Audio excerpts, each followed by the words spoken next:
ZYJ 351. Rede Comunicadora Iguaçu, integrante da Rede Bandeirantes de Rádio. Ouça agora na Rede Comunicadora Iguaçu, programa Conteúdos do Paradireito, esclarecendo por que o Paradireito é para todos. Olá, boa tarde. Hoje é dia 12 de dezembro de 2019 e esse é o programa Conteúdos do Paradireito, até às 2 horas da tarde na rádio RCI, sempre ao seu lado. Eu sou Maria Madalena Esteves e hoje recebo aqui a convidada Luimara Schmidt, que é auditora fiscal do trabalho, voluntária da Consis. Sim. Boa tarde, Luimara. Boa tarde, Madalena. Boa tarde, telespectadores. Estamos ao vivo no Facebook, Rádio RCI Iguaçu, onde você também pode ver nossa transmissão com imagens e interagir, comentar e participar da programação. Também ao vivo no aplicativo Sempre RCI, que você instala gratuitamente no site semprerci.com.br e no AM da sua rádio em 1320 em toda a região de fronteira. Você também pode interagir conosco pelo WhatsApp da RCI. Anote o número. Anote aí, esse é o WhatsApp da RCI, 991450911, é o WhatsApp da RCI. Curta também nossa página no Facebook, Sempre RCI, e mande seu recado para que a gente leia ao vivo aqui no programa. Paradireito é o estudo do conjunto de normas, princípios e para-leis para que tenhamos uma manifestação mais justa, íntegra e reta, alinhada ao fluxo cósmico. Junto ao paradireito, temos também os paradeveres, que seriam os compromissos firmados pela própria consciência para o desenvolvimento de sua evolução, entrosada a evolução do seu grupo evolutivo. Esses conceitos foram adaptados dos verbetes paradireito e paradever da Enciclopédia da Conscienciologia. A conscienciologia deve ser pesquisada a partir do princípio da descrença. Não acredite em nada, nem mesmo no que falamos aqui na rádio. Experimente, tenha suas próprias experiências e, claro, compartilhe conosco. Tema de hoje, qual é a medida do livre-arbítrio? Nós convidamos a Luimara exatamente porque ela fez um verbete sobre livre-arbítrio, apresentado em 2012, e que eu já vou colocar aqui o link no Facebook para quem quiser assistir a tertúlia depois com calma. E aí a gente queria saber, Luimara, para começar, como foi a experiência da tertúlia e de 2012 para cá, como que está a autopesquisa, o que melhorou de lá para cá? Bom, então quando a gente fala em livre-arbítrio, por que é que eu fui escolher esse tema? Justamente na condição de reciclante, existencial, ou seja, uma intermissivista que tem conexão com o grupo evolutivo, mas de repente me defrontei com algumas, vamos dizer assim, amarrações do grupo mais próximo, consanguíneo, familiar. E aí, então, eu percebi que tinha uma restrição do que eu gostaria de poder estar fazendo e realmente, efetivamente, o que eu conseguia na prática.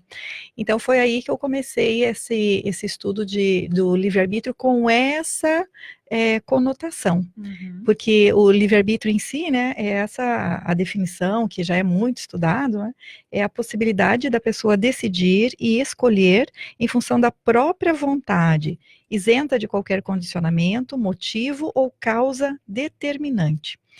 Ou seja, você pode fazer o que você quer, até que ponto você tem essa liberdade de escolhas. Uhum. E aí nós não estamos falando de escolhas, assim, aleatórias. E aí, o que eu percebi de lá para cá é que tem realmente ampliado a minha possibilidade de escolhas. Na verdade, também a própria questão da faixa etária influi nisso, né, Madalena? Porque os filhos crescem e tomam os seus rumos, vão tendo independência, maior autonomia, e fica uma relação de interdependência mais saudável. E com isso amplia, no meu caso, essa era uma condição bem específica de ampliação do meu próprio livre-arbítrio para outras frentes, outros interesses e poder realmente investir. Esse assunto é assim especialmente importante para a gente, porque a gente fala muito de fluxo cósmico, né? Sim. E a gente tem falado aqui, programa após programa, que quanto mais a gente se alinha ao fluxo cósmico a partir das percepções, parapercepções e autopesquisas, mais as coisas fluem melhor para a gente na nossa vida, né? Então, até isso seria uma indicação, se a gente está escolhendo bem ou não, né? Ver a repercussão das nossas escolhas na nossa vida. Então, o livre-arbítrio ele vai bem em cima disso, né? Da gente tomar decisões melhores e naturalmente a gente vai se liberando mais também, né? É perfeito, essa ideia, ela vem bem ao encontro da própria frase enfática do verbete, né, que essa ampliação do livre-arbítrio é uma conquista, que nós, enquanto consciências, vamos, a partir desse movimento de escolhas mais acertadas, de liberação das nossas interprisões, a gente vai ficando mais no fluxo do cosmos, e isso faz com que a gente se sinta mais leve, vamos dizer assim, dá uma tranquilidade íntima maior para que a gente continue, porque cada dia é um novo desafio, uma nova oportunidade, e aí você vai fazer o que com isso? Você vai criar uma amarração com aquela pessoa que buzinou para você no trânsito, ou você vai usar o seu livre-arbítrio para fazer o seu posicionamento pessoal perante aquela situação que está ocorrendo com você? Então, uma questão bastante simples. Você vai xingar o outro, ou qual vai ser a sua postura? Essa é uma questão, aparentemente, né, que a gente é muito pequena, mas ela já diz um tanto de como a gente está se portando, né, com o nosso livre-arbítrio. Mas na minha experiência pessoal é bem isso, assim, a ausência de grandes complicações, não existe, assim, uma coisa que roube muito meu tempo, minha energia, né, a vida vai fluindo mais tranquilamente.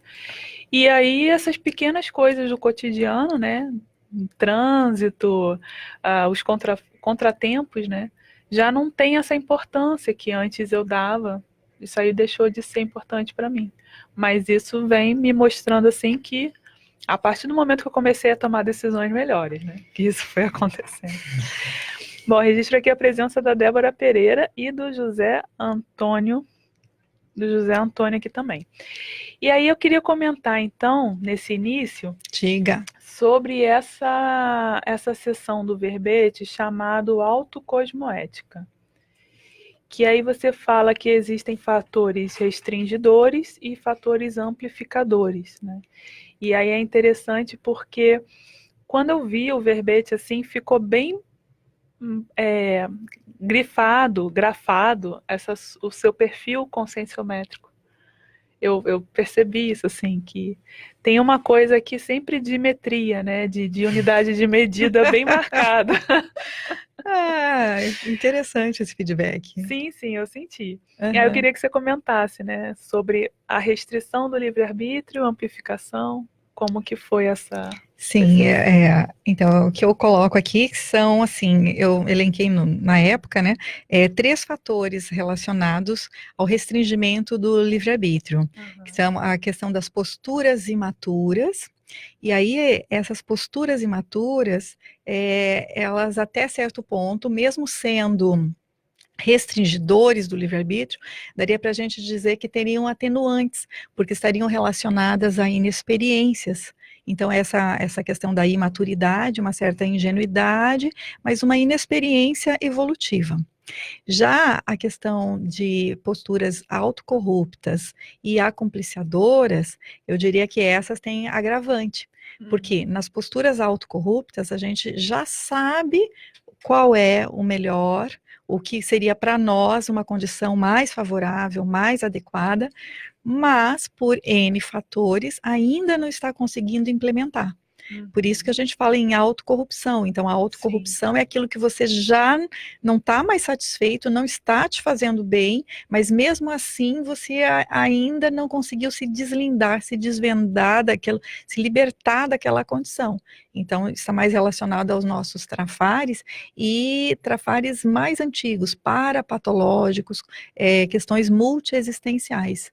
Então, nesse sentido. E já as posturas acompliciadoras, aí sim, eu vejo que enquanto as autocorruptoras têm repercussões mais intraconscienciais, podendo ter externas, as acompliciadoras de cara elas já vão te gerar uma interprisão, porque você envolve outra consciência.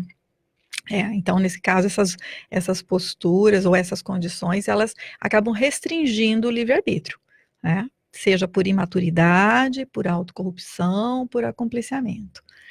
Eu não sei se foi na tua tertúlia, porque a gente acaba assistindo várias durante a semana, mas que o professor Valdo falava que a restrição, o restringimento, né, quando a gente ressoma aqui, que a gente esquece um monte de coisa, ele é maior conforme a gente tem mais imaturidade, né? E conforme a gente vai amadurecendo mais consciencialmente, a gente vai tendo menos restringimento.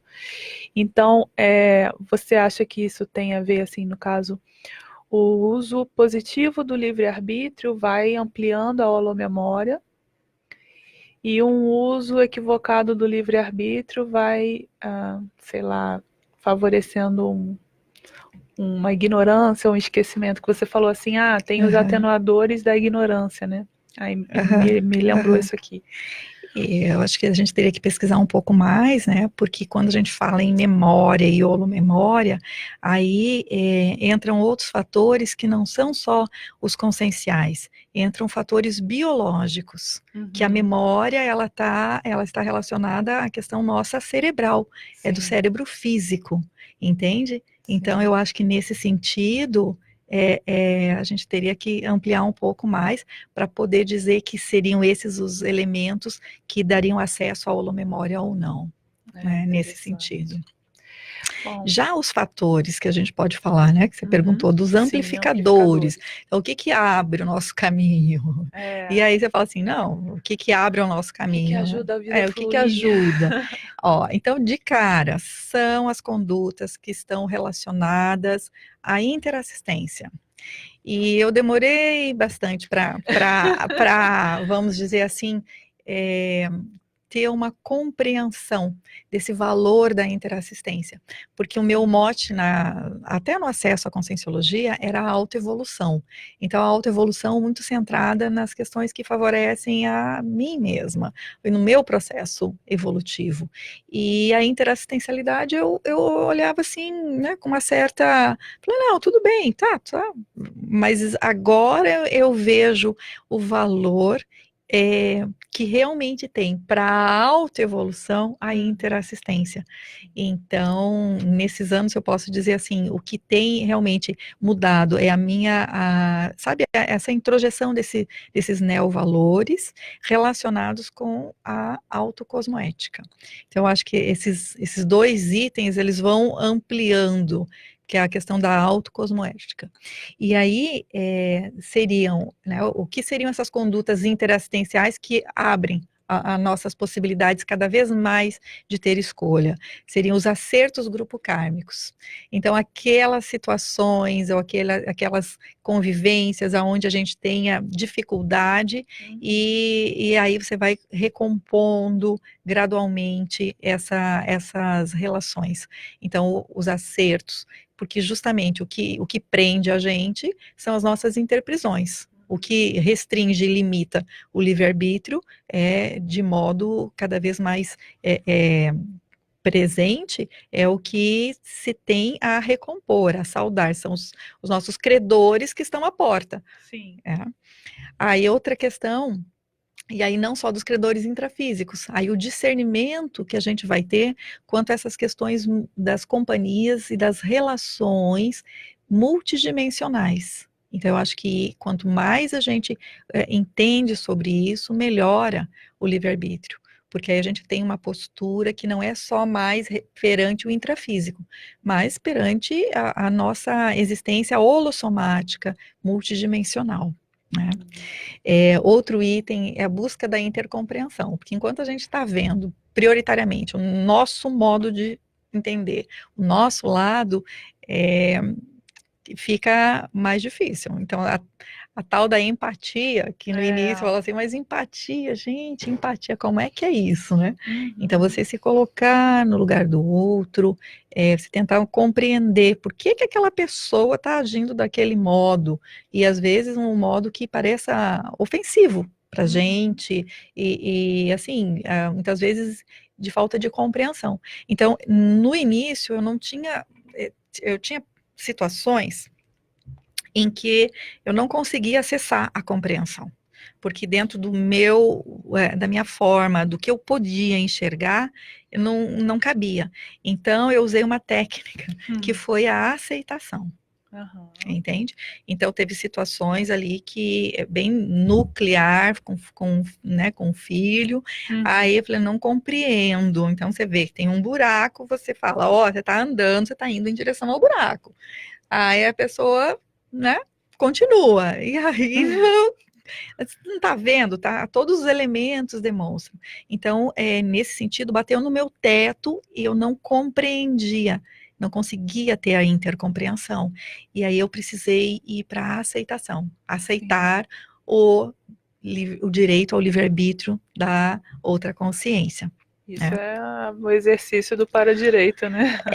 Na condição de consciencióloga, mãe, foi assim um primeiro desafio chegar a esse ponto para me considerar, sair da condição de mãe instintiva, mãe instintual, que fala, você não vai deixar cair no buraco, entendeu? Você não vai, você está vendo ali. Então, é uma mudança que para mim foi bem expressiva. E ao longo desses anos, né, é uma das reciclagens que eu considero que eu tenho realizado com êxito nesse sentido. Eu não tenho filhos, mas eu imagino que esse seria o maior desafio, porque realmente deve dar um ímpeto, né? De proteger e falar, não vai fazer bobagem. Mas, enfim, cada um tem que ter sua própria experiência, né? E um último fator aqui quer dizer, último de modo algum, né? Mas um outro que foi relacionado no verbete, que amplia o livre-arbítrio, e é o que eu usei bastante, é a autorresponsabilização evolutiva. Então, é minha responsabilidade. O que os outros estão fazendo é responsabilidade deles. E o que eu vou fazer, né, aí sim, independente de qualquer coisa. O que está no meu micro-universo, dentro da minha pensenidade, isso sim, eu posso fazer algo, eu posso mudar. Agora, o que vem de fora, no nosso cotidiano, não está na nossa mão. Né? Então, isso aí me ajudou bastante. Carlos Menezes dá boa tarde a todos. Boa tarde, Carlos. Boa tarde. E aí, a nossa primeira pensata, acho que tem a ver com essa questão da intraconsciencialidade, né? Sim. O livre-arbítrio precisa ser governado pela consciência e não pela língua. Está na página 984 do Léxico de Ortopensatas. E é interessante, né? A língua, no caso, ela verbaliza aquilo que está dentro do nosso pensamento, né? Então... E aí falta às vezes freio nessa língua. Falta às vezes um filtro do que vai sair, do que não vai, né? Porque a hora que a gente simplesmente vai falando por impulso, sem ponderar, muitas vezes o que acontece é que a gente vai deparar com o mau uso desse livre-arbítrio, que é a nossa possibilidade na manifestação. Então, a consciência que está aí, ela se deixou gerir por qual condição para estar falando. Né? Então, a gente pode falar o que quiser, como é que nem tudo me convém estar falando, né? Então, isso aí, para as mulheres é um pouco mais difícil em geral, porque comumente a gente fala um pouco mais. A liberdade para falar é maior, e tem que ver qual é a possibilidade real de se fazer o que se está falando, né? Sim. E também tem uma coisa, né? Depois que falou, não é também se martirizar, mas tem as consequências e a gente tem que lidar com isso, né? Aí depois que fala, já não tem mais jeito. Muito bom, então vamos para o intervalo? Sim. Esse é o programa Conteúdos do Para Direito, ao vivo até as 2 horas da tarde. Estamos aqui conversando eu, Maria Madalena e Luimara Schmidt sobre o tema Qual é a medida do livre-arbítrio? Vamos a um rápido intervalo e voltamos na sequência. Estamos apresentando o programa Conteúdos do Para Direito. More bem no melhor apartamento 3 quartos de Foz do Iguaçu. Conheça o Iguaçu Premium Residence, a 5 minutos do centro da cidade, próximo ao início da Avenida Felipe Vancher, com área privativa de 74 metros quadrados, com sacada, churrasqueira, elevador, playground, espaço para academia, salão de festa e estacionamento. Tudo isso com taxa de condomínio super acessível. Apartamentos prontos, financiados pela Caixa. Visite o apartamento decorado na Rua Carijós, número 90, Jardim Tarobá. Agende sua visita pelo telefone 3523-3000 ou consulte o seu corretor. Iguaçu Premium Residence. Realização Ótima Empreendimentos. Você já sabe onde irá comprar os materiais elétricos do seu imóvel? É claro que você sabe! É na Eletromil! Conheça a nossa loja e veja os mais diversos artigos em lâmpadas, lustres, pendentes, luminárias, além de chuveiros e toda a parte elétrica para a sua casa ou estabelecimento comercial. Eletromil, Rua Stanislau Zambrick, 611 Centro, próximo ao Mufato Boici. Fone 3528-8130. Computadores Apple, sinônimo de sofisticação e qualidade. Em Foz, você conta com uma assistência técnica especializada da Hardset para seu iMac, MacBook e Mac Pro. Limpeza, upgrade e atualização de seu Mac. Confie na Hardset. Na República Argentina 3855, ao lado da Fraida. Hardset. Voltamos a apresentar programa Conteúdos do Para Direito. Estamos de volta com o programa Conteúdos do Para Direito, ao vivo até as 2 horas da tarde. Sou Maria Madalena e converso hoje com Luimara Schmidt sobre o tema Qual é a medida do livre-arbítrio? Luimara, no verbete também temos a seção fases, né? Que aí você exemplifica 6 fases sob a ótica da paradireitologia que a gente percorre para a liberação do comprometimento patológico com o grupo de convívio. E aí aumenta o livre-arbítrio. Primeiro, a indissociação, que a gente não se indissocia do grupo. Depois, a diferenciação, quando a gente já começa a se diferenciar do grupo.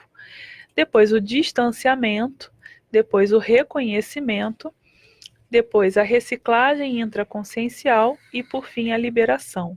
Como que foi essa autopesquisa e como um exemplo de aplicação prática?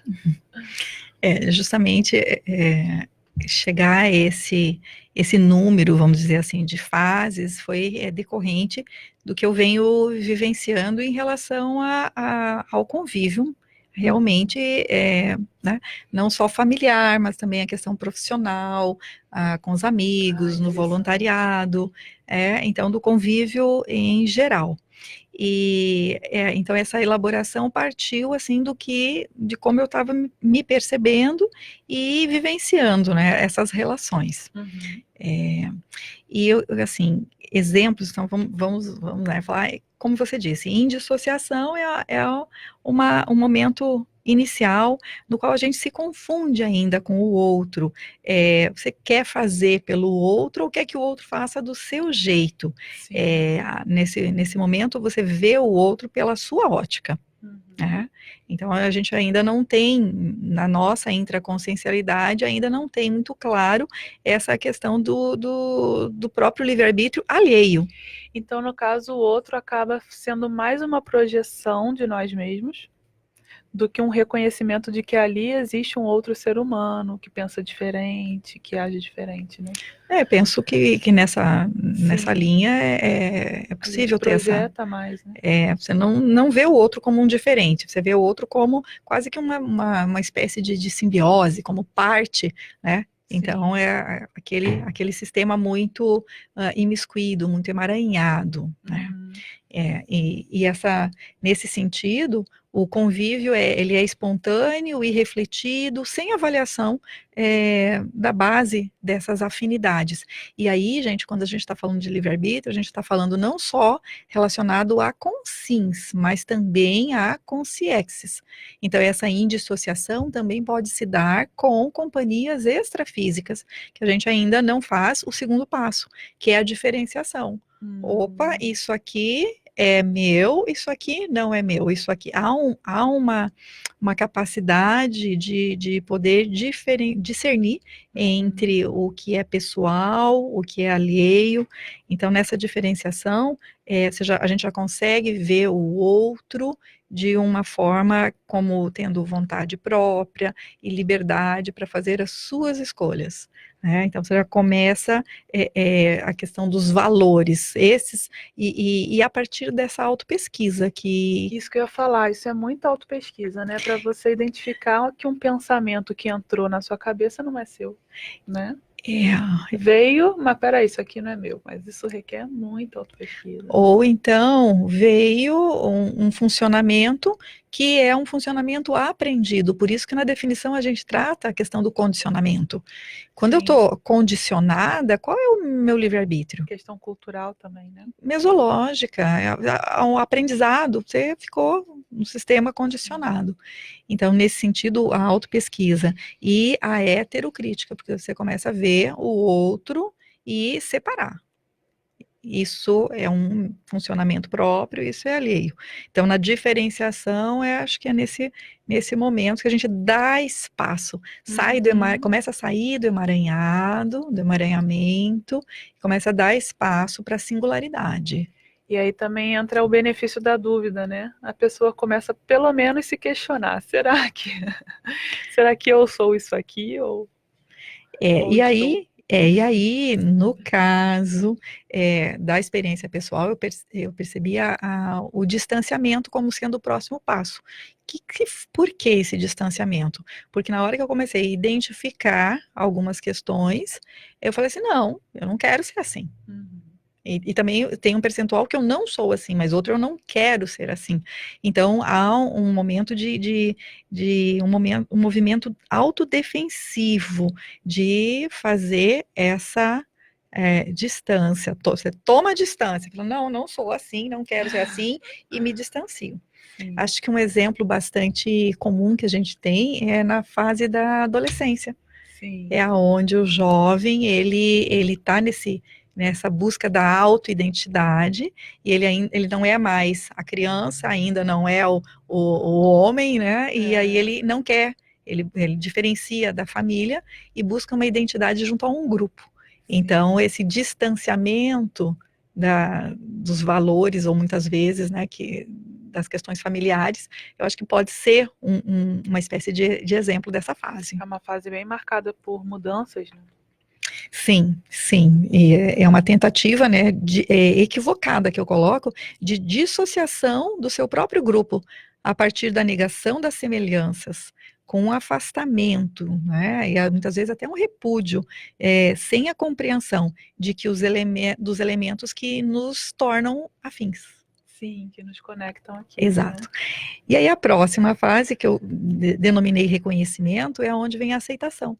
Eu amadurece um pouco mais, eu aceito que tenha essas semelhanças, essas similaridades, essas conexões. Olha, eu também sou assim, puxa vida, eu faço isso, igualzinho, mamãe. Igualzinho, né?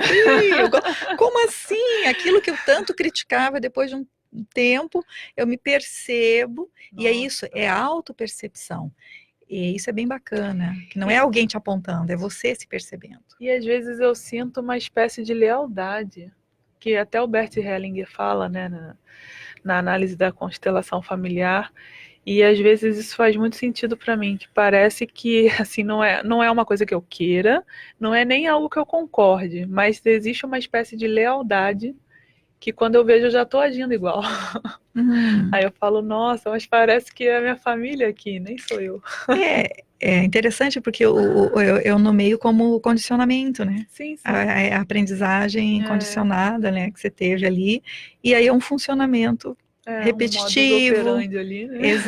Exato. Agora, colocando o paradigma conscienciológico, tira o foco só dessa vida e se perceba como a gente vem fazendo isso multimilenarmente.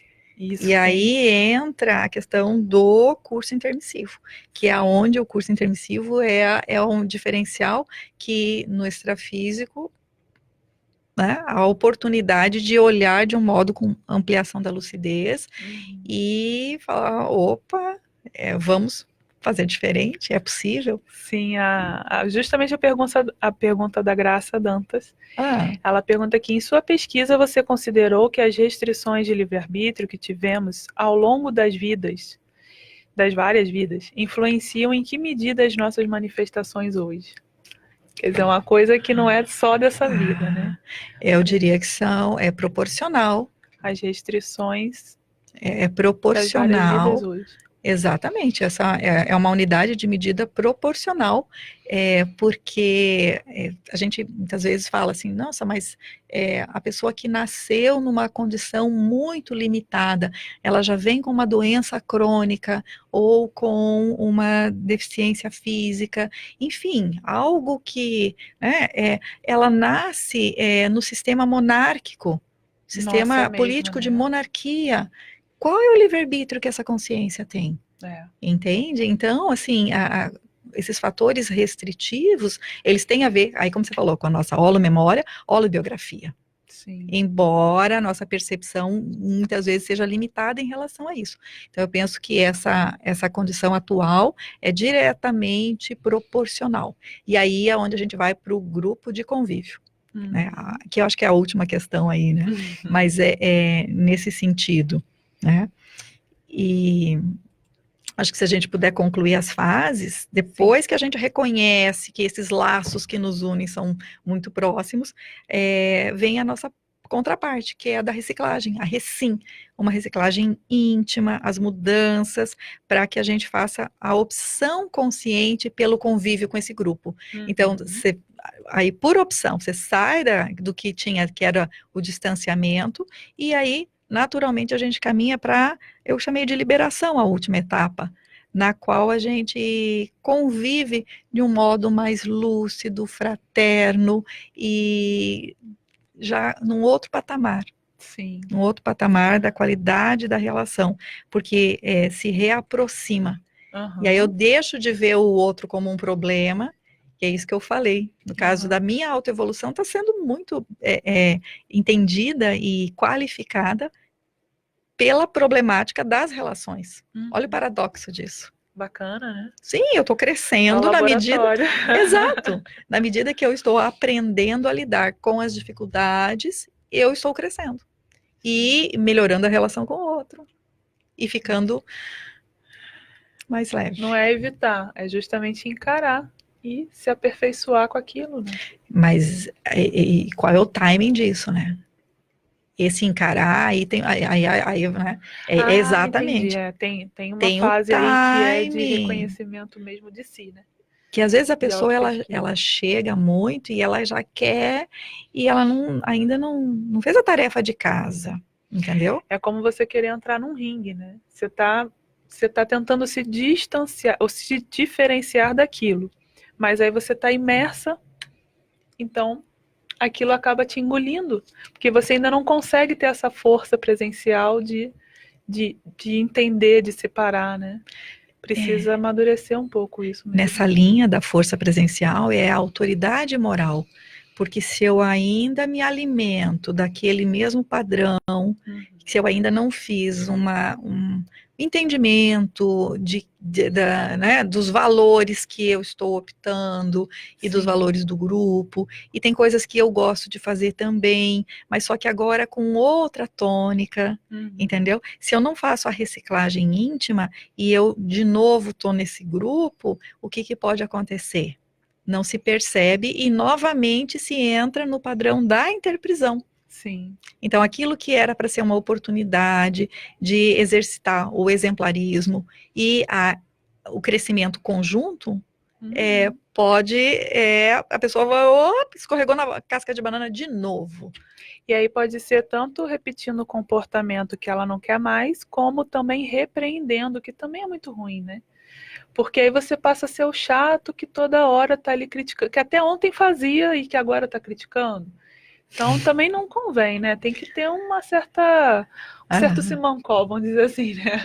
Eu acho que esse Quando você quer romper com aquele comportamento, tem que ter maturidade de deixar o outro fazer, porque é uma escolha, né? Eu acho que você tocou num ponto que pode ser bastante frequente com quem reencontra o grupo evolutivo, a conscienciologia, os valores, a questão da intermissividade, assim, o que é que eu vou fazer, e de repente fala, não, é aqui que eu quero estar.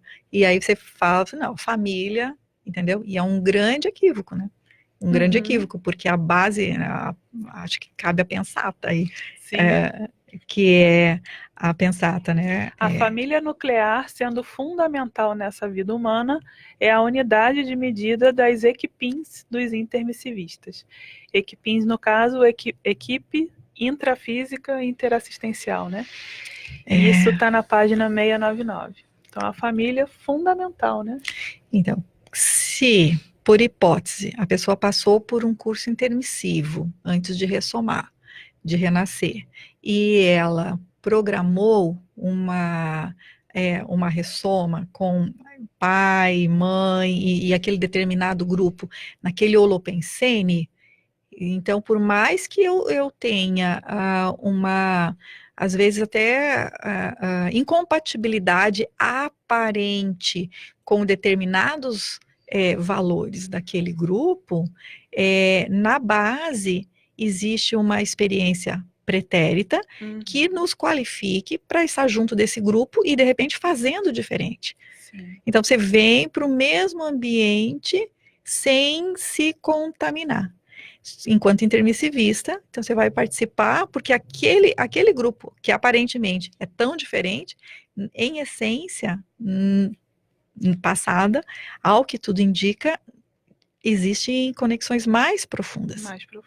E a falta de entendimento dessa base de conexão é que às vezes faz com que a gente, no meu caso, eu tive isso, eu passei por uma escolha de permanecer mais próxima a colegas da família evolutiva, e eu dei uma distanciada, sabe, até certo ponto, com convívio com determinados familiares. Então, justamente por não compartilhar determinados valores. E aí, com esse crescendo do amadurecimento, que fala, opa, isso aqui faz parte, né? E eu posso, de algum modo, contribuir. Não necessariamente... Contribuir e se fortalecer também na sua reciclagem, né? Sim. Perfeito.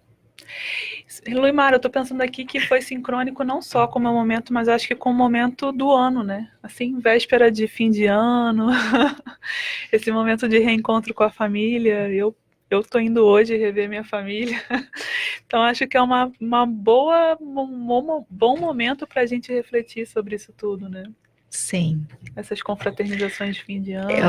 O fim de ano, ao que tudo indica, é a melhor época do ano, porque a gente se desarma, em geral, você está confraternizando, é uma época muito favorável, a gente está fazendo um balanço, mesmo que não muito consciente, eu digo a gente que eu quero dizer em geral, sim, ou a pessoa para fazer realmente isso de um modo técnico, ou às vezes inconsciente, está chegando o fim de ano, aumenta a questão das pessoas pintando casa, arrumando, fazendo faxina, trocando, exatamente, então é um momento assim, parece que propício, porque aí vem o ano novo, e essa questão, ela está muito ligada à reciclagem, renovação, então, embora a gente não precise disso, né, para falar assim, que cada novo dia é uma oportunidade de renovação, mas a questão de marcar com um ano,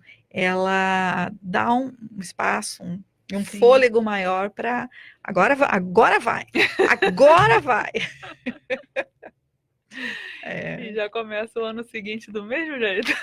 Nem sempre. Às vezes dá para... Exatamente. Esse fôlego e essa motivação é que realmente fazem que a gente consiga alavancar algumas reciclagens, né? É um ciclo que se fecha, né? Isso favorece, com certeza. Sim, é uma demarcação. Bom, então, finalizamos as fases aqui. Podemos ir para o intervalo? Com você.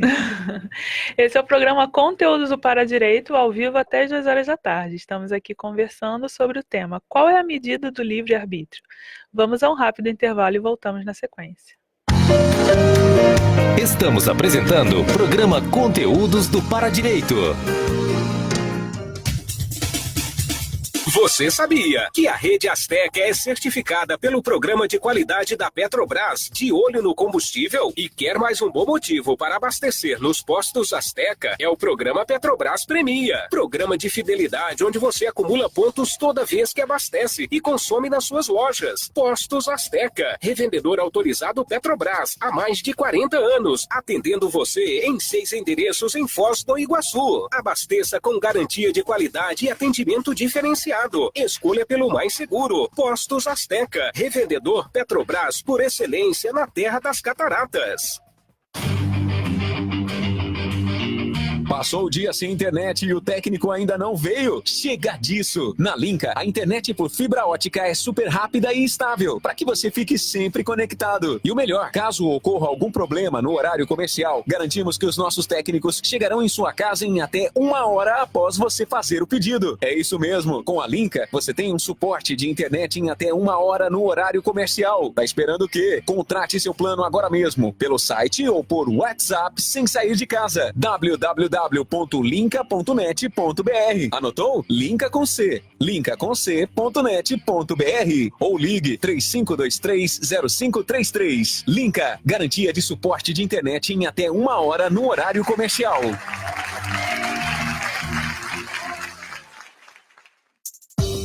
Uma vila para chamar de sua. O Vila Florata é um bairro único, localizado na Avenida Felipe Vancher, a 200 metros do Consalter, próximo ao Maimabu Interlúdio, uma das regiões que mais cresce na cidade. O Vila Florata está entregue e pronto para construir. Últimas unidades de lotes com 360 metros, infraestrutura completa e condições imperdíveis. Entrada de 10% e saldo em 140 vezes direto com a loteadora. Plantão de vendas no local. CCIA Imóveis. Telefone 45 3523 1626 ou acesse www.cciaimoveis.com.br. Não compre impressoras. Nunca foi tão fácil imprimir em casa. Conheça planos especiais para pessoa física da Compo Clinic. Fornecemos as melhores impressoras e multifuncionais do mercado para você fazer as suas impressões, digitalizações e cópias na comodidade do seu lar. Nós cuidamos de tudo: instalação, configuração, manutenção e reposição de cartuchos. Não perca mais tempo. Economize e agende ainda hoje uma visita. Compo Clinic. A boa impressão é a que fica. 3028-0009. Voltamos a apresentar programa Conteúdos do Paradireito. Esse é o programa Conteúdos do Paradireito, ao vivo até as 2 horas da tarde. Estamos aqui hoje conversando sobre o tema: qual é a medida do livre-arbítrio? Hoje estamos na 40ª edição do programa de número 40. E semana que vem, como eu estarei, então, exercendo tudo isso que eu estou aprendendo hoje aqui sobre livre-arbítrio com a minha família, nós vamos ter a exibição do programa piloto, que foi antes de começar, né? Nosso primeiro programa foi em março. Então, em fevereiro, antes de começar, eu e Marilza viemos aqui e gravamos um programa teste. Esse programa, então, vai ao ar semana que vem, na quinta-feira, dia 19, tá? Então, aguardem aí que temos novidades. Luimara, já tivemos, então, um programa anteriormente sobre a família ser ou não um laboratório evolutivo, né? O primeiro laboratório de autopesquisa.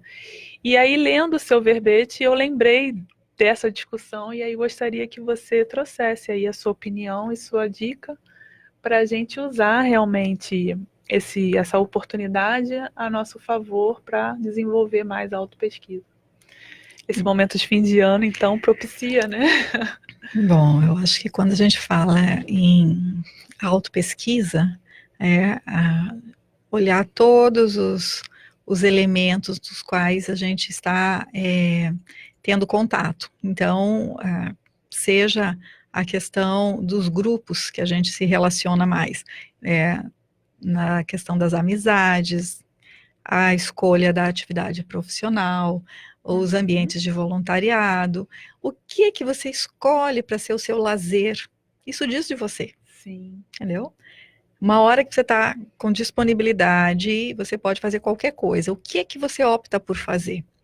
E na questão da autopesquisa, há elementos, a relação com a família é o que ela vai, como você disse, falar muito da gente. Então, aquela pessoa que eu tenho mais afinidade, a que eu tenho menos afinidade, a que eu não quero encontrar no fim de ano, mas fulano vai estar lá no Natal, então, pois é, aquele familiar mais distante. Então, assim,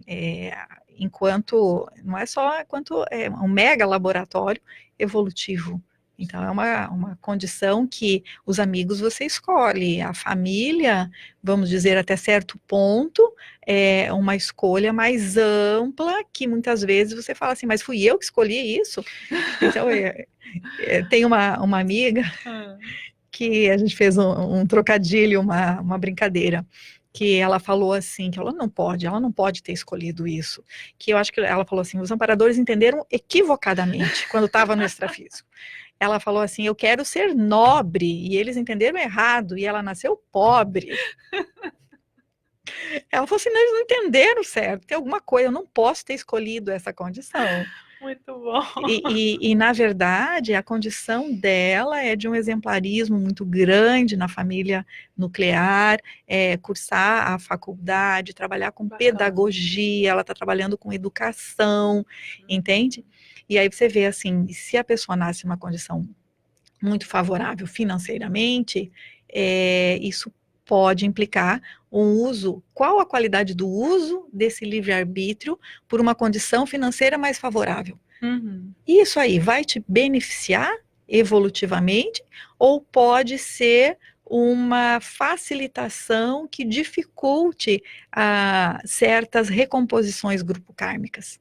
Sim. Então, nessa medida, a questão da nossa, como você falou assim, a família ser um laboratório evolutivo, eu acho que é o primeiro laboratório, porque você já nasce ali. Então, é o primeiro. E aí uma pergunta que a gente vale a pena se fazer, como é que eu estou me saindo nesse exercício em relação aos familiares? Porque com o passar do tempo, do voluntariado, na docência conscienciológica, a condição de atuação com a TENEPS, que é a tarefa energética pessoal de doação de energias diariamente. Então, quer dizer, a minha relação, ela está na mesma proporção, existe coerência com a qualificação que eu estou tendo junto aos meus colegas e familiares, né? Colegas evolutivos, porque são familiares, né? Com a família, do mesmo modo como eu me disponibilizo para uma doação mais anônima, porque na TENEPS eu não direciono, na TENEPS eu me disponibilizo para uma assistência mais ampla. Então, você poder ter o livre-arbítrio de ter 50 minutos diários de uma doação de energias e da sua estrutura de cognição, de afetividade, de autossustentação. Então, quanto que eu já dou de arrimo para os outros? E esses outros, eles abarcam em que proporção a família, né? Então, eu acho que esse laboratório é fantástico, né? É fantástico. Muitas vezes é pouco compreendido ainda por nós, e eu me incluo muito nessa condição, ou por mim, ainda pouco compreendido, mas vem na linha da medida, né? Qual a medida do livre-arbítrio? Quando eu recebi o tema, eu falei, gente, qual a medida do livre-arbítrio, né? Eu fui dar uma olhada. Foi muito engraçado. E aí eu achei que a questionologia, que é o último item do verbete, ele me ajudou assim a bem falar, não, é por aqui.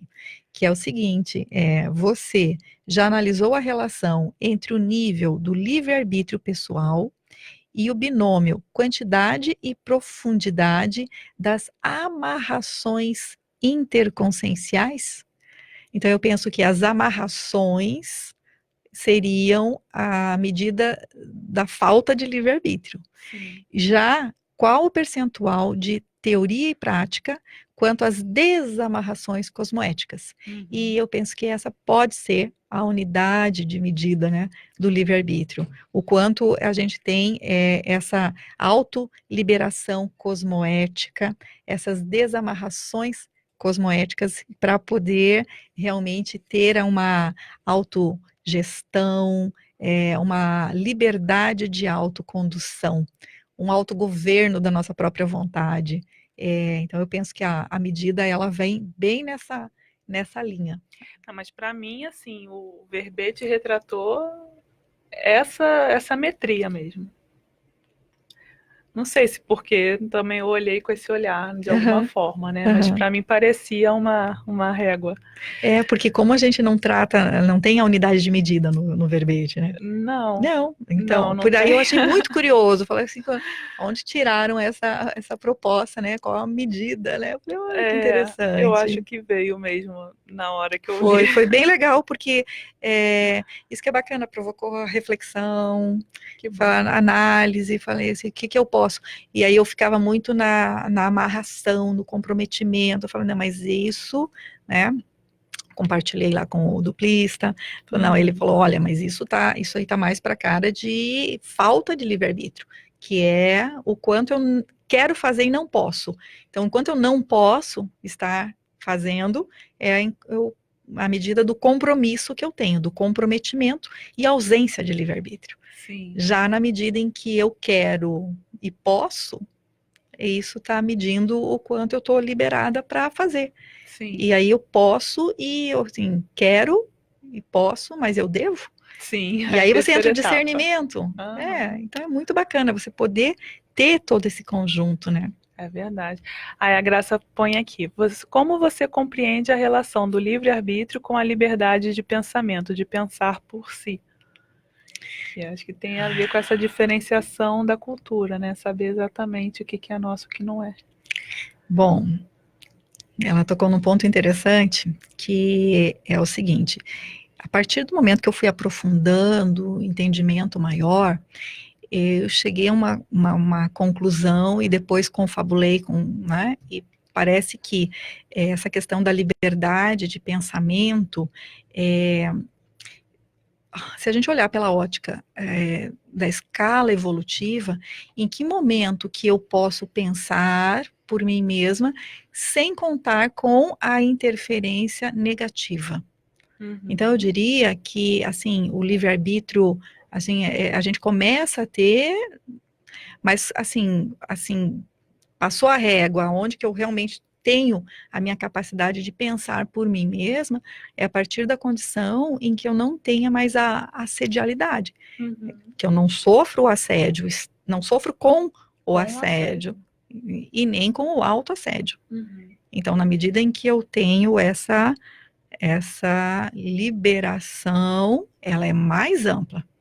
Então, essa liberação, como ela falou, da liberdade de expressão. E aí a gente não confunde isso com o que é convencionado como liberdade de expressão, no sentido da mídia e da falta, da ausência de censura, que é algo assim, que é positivo, a gente ter essa... E não confundir também com libertinagem, que a pessoa pegar e fazer o que ela quiser, isso não significa isso que a gente está falando do livre-arbítrio. Acho que isso está num dos paradoxos. que é a questão do devo, né? Tudo bem que eu quero, eu posso, mas eu devo.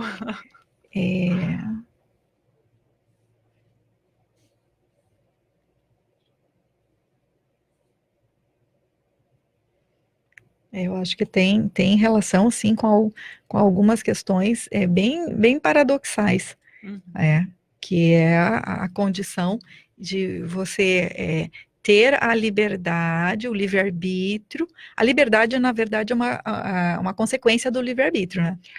Acho que é o último paradoxo aqui, né? Quanto maior o livre-arbítrio, maior a autossubmissão voluntária ao fluxo cósmico. Eu posso A optar. gente também não exagerar no posso exercício dessa liberdade. Bacana. Bom, tem aqui o comentário do Carlos, que hoje ele só assistiu, porque o Carlos costuma fazer muitas perguntas, mas ele falou que hoje ele só assistiu atentamente, sem perguntas, só aprendendo. Imagina, como vamos contribuir aí, porque a pesquisa, ela fomenta outras, os seus questionamentos vão auxiliar, porque convergem muitas vezes e bate com a questão da pseudo-inexistência do livre-arbítrio, que a gente fala assim, tem correntes que falam que não existe o livre-arbítrio, tudo já vem determinado, e na verdade, no momento em que eu tenho a opção de colocar esse copo desse lado ou desse, eu estou exercendo uma escolha. Exato, uma escolha. E essa possibilidade de escolha, ela já diz do livre-arbítrio. E a gente vai ampliando. Aí eu coloquei desse lado, né? Eu coloquei desse, esbarrou, derramou a água. Então, né? Então, tudo essa lei de causação, de consequência, e aonde vai dar no determinismo, que eu acho que a gente vai deixar para conversar num outro programa, que é o oposto. O bom uso do livre-arbítrio amplia, porque eu vou estar no fluxo do cosmos. O mau uso do livre-arbítrio, a gente vê as questões mesmo no intrafísico. A pessoa está aí, usa de um modo inadequado, e o seu direito vai até onde começa o do outro, e de repente você interferiu a tal ponto que cerceou o livre-arbítrio e vai para uma condição que a gente tem, não é só interprisional de prisão grupo kármica, mas vai literalmente para uma cela, para uma prisão intrafísica, porque paradoxalmente, às vezes você limitar uma consciência que está patológica, você restringe a capacidade dela continuar fazendo mal a si própria e aos outros. Então, assim, como assim? Isso está ajudando? Se a consciência ela não tem um nível de maturidade e o nível de patologia ela vai tomando proporções, que essa contenção externa se torna algo assistencial. Sim. Então, essa compreensão não é tão simples assim. Então, a Graça complementa. O princípio da descrença ajuda a balizar o livre-arbítrio de liberdade de pensamento? Perfeito. Perfeito. Vamos para a última pensata aqui. A consciência alcança o maior nível do seu livre-arbítrio não pela anarquia de sua máxima liberdade, mas pelo autodiscernimento da sua máxima correção evolutiva. Acaba indo sempre, né? O fluxo aí a gente geralmente acerta a pensata com o que a gente está falando. Não, é perfeito, porque essa máxima liberdade, o que é isso? Né? É a máxima liberdade. Se você for olhar por alguns prismas aí de fazer o que quer, fazer o que quer, até que ponto isso é saudável para a pessoa. Então, acho que quando a gente olha para o livre-arbítrio, a conexão muito grande com responsabilidade. Então, até eu sou responsável e me conduzo, né, numa condição que vai me colocar mais próxima de mim mesma e mais próxima do que eu tenho aí como relações que são saudáveis. Bacana. Bom, então, últimas palavras. Você tinha falado de um comentário aí do professor Valdo, que ele já falou? Sim, posso comentar. Um comentário de um vídeo da tertúlia Parapsiquismo Paraprocêmico. É a tertúlia número 1866. que perguntaram para ele, quando começa o livre-arbítrio da consciência em evolução? E aí ele traz que depende do nível de lucidez da consciência. Então, quando a consciência começa a raciocinar sobre livre-arbítrio e determinismo, é que ela está nesse fluxo. E se ajuda aos outros e ela prossegue com lucidez, ela vai abrindo e ampliando o livre-arbítrio. E se ela vai contra a questão da cosmoética e da própria evolução, vai restringindo e fechando esse livre-arbítrio. Então, essa é uma colocação, falar assim, ó, vamos... E, bom, como você disse, né, o perfil do verbete tem muito a ver com a conscienciometria, ou seja, a medida da consciência. Então, eu sou voluntária da Conscius, que é a Associação Internacional de Conscienciometria Interassistencial. E nós temos, assim, cursos que eles promovem a gente trabalha com conscienciograma, que é um instrumento carro-chefe aí para autopesquisa, isso, e temos cursos de conscienciobaia e cursos à distância para quem não está em Foz do Iguaçu também, né, para o preenchimento do conscienciograma, é um curso com 6 meses de duração, uma vez por semana. Então, informações, eu acho que o pessoal pode dar uma olhada no site da Conscius, né, que é www.conscius.org.br, e aí vai ter esse acesso ao nosso cronograma, a nossa programação de atividades. A gente comenta lá na Jurisconde, né, que o nosso melhor aluno, ele vem da Conscius, né, que primeiro ele passa por uma autopesquisa mais profunda, depois ele percebe que precisa conviver. Né? Aí ele vai lá para a Jurisconde para direito. Muito bom, Leymara, obrigada. E o parapsiquismo aí é fundamental, né, para a gente estar um pouco mais, essa autoconscientização da multidimensionalidade e da nossa atuação é que vai ajudar bastante aí para ampliar o nosso livre-arbítrio aí. Bacana. Obrigada, Leymara, pela sua participação. Esperamos, então, um próximo programa para a gente falar sobre contraponto livre-arbítrio e determinismo. Isso aí, muito bom. Obrigada a todos. E obrigada, lembrando, Madalena. então, que semana que vem não estaremos aqui ao vivo, mas vamos passar, então, aí o primeiro programa, o piloto, que ainda não foi ao ar, vai só na semana que vem, e voltamos no dia 26, eu e Marilza aqui, para fechar o ano. Tá? Chegamos ao final do programa Conteúdos do Paradireito dessa quinta-feira, dia 12 de dezembro. Agora são 14h02. Agradeço a presença da minha compassageira Leymara e agradecemos também aos ouvintes que nos acompanharam nas diferentes plataformas da RCI. Se você não conseguiu pegar desde o começo ou quer ouvir de novo, o programa fica armazenado em vídeo no Facebook, Rádio RCI Iguaçu, e o áudio estará publicado na íntegra no site semprerci.com.br. O Conteúdo do Paradireito volta então na próxima quinta-feira, às 13 horas. Até lá.